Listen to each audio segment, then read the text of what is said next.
think what you just said, I trust you, coach. As a coach myself, that is like the scariest sound, the scariest words that I can hear, because it's like, wait a second. Yes, that's great that you trust me, but it's a two-way street. An athlete really needs to learn how to make his or her own decisions. They need to really communicate with the coach. They really need to say, hey, this is working, this is not working. But then on the other hand, you hire a coach for a reason, because you want them to tell you what to do. So, what's the relationship like now for you? Yeah, I mean, it's exactly what it is. And it's my college coach, so we have a great history. He actually lives 6 miles down the road from me in Charlevoix, which is just coincidence, but he's very close by, and we get together with him and his wife, Kara, and have dinner on occasion. We talk running, and then we spend a lot of time not talking about running, which is really awesome.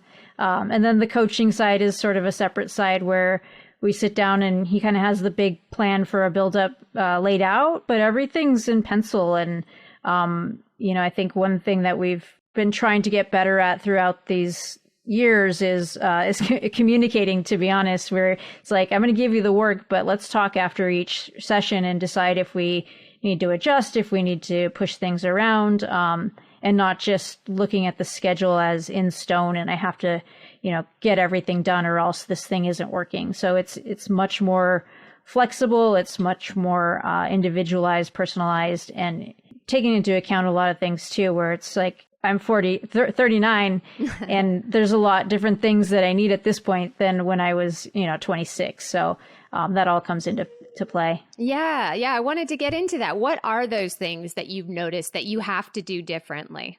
Yeah, it's I think it's less volume and, more intensity and being more intentional in the sessions that I'm doing.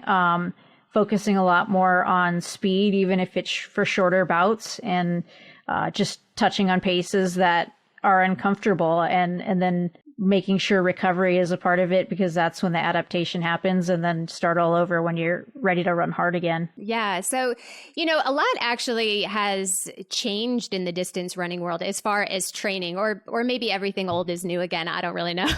But, you hear about the Norwegian model, they're training at lactate threshold all the time for 1,500 races, which seems bizarre. And then, Kira D'Amato talks about training like a 5K runner for the marathon.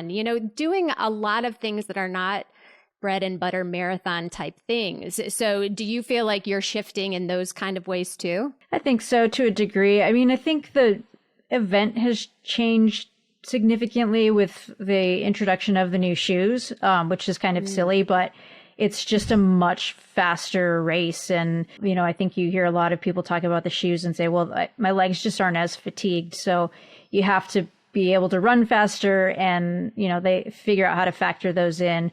But personally, I just, I think the thing that is going to make me stay where I'm at or get a little bit better is, running paces that are uncomfortable. I'm really good at locking into marathon pace for a long time, but there's no kind of change of pace in there. So that's the stuff I need to work on and make that marathon pace feel a little more comfortable again.